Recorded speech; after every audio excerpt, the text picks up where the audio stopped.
Hello everyone, મારો આજનો topic છે સરફેસ ડ્રેનેજ સિસ્ટમ. તેમાં આપણે જોઈશું introduction method of drainage system. Method of drainage સિસ્ટમના બે પ્રકાર છે, method of surface drainage system, method of subsurface drainage system. એમાં આપણે method of surface drainage system જોઈશું. તેનો પહેલો પ્રકાર છે construction of on side drain on road side. બીજો પ્રકાર છે to create catch basin or inlet in urban area.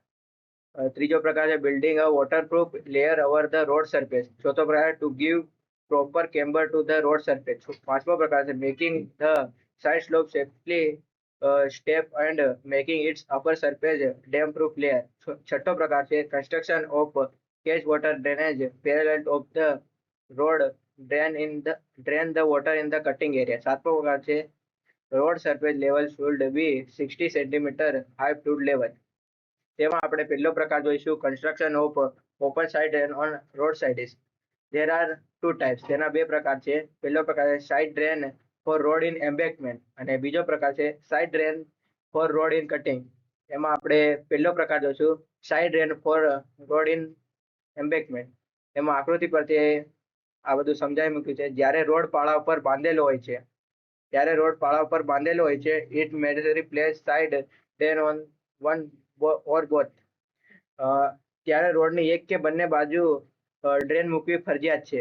આવી સાઇડ ડ્રેન પાળાની નીચેની ધારથી ઓછામાં ઓછી 2 મીટર દૂર બનાવવામાં આવે છે અને સાઇડ ડ્રેનની ઊંડાઈ 1 કે 1.5 મીટર જેટલી ઊંડી રાખવામાં આવે છે, જેથી ડ્રેનનું પાણી પાળાની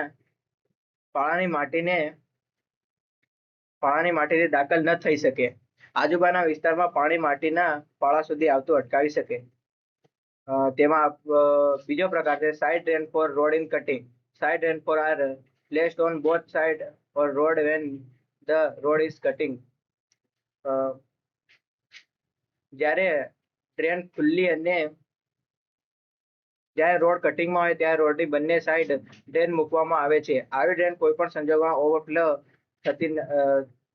થવી ન જોઈએ.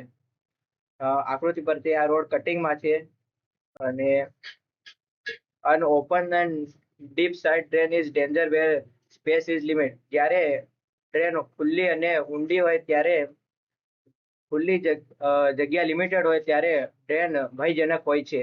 A closed side drain is made at such a place.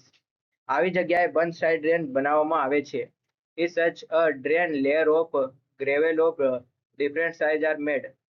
તેમાં આવી ડ્રેનમાં ગ્રેવેલ જુદા જુદા પ્રકારના ગ્રેવેલ સાઇઝ પાથરવામાં આવે છે. The largest size gravel is place in the bottom layer. સૌથી મોટા પ્રકારના ગ્રેવલ નીચેના સ્તરમાં પાથરવામાં આવે છે.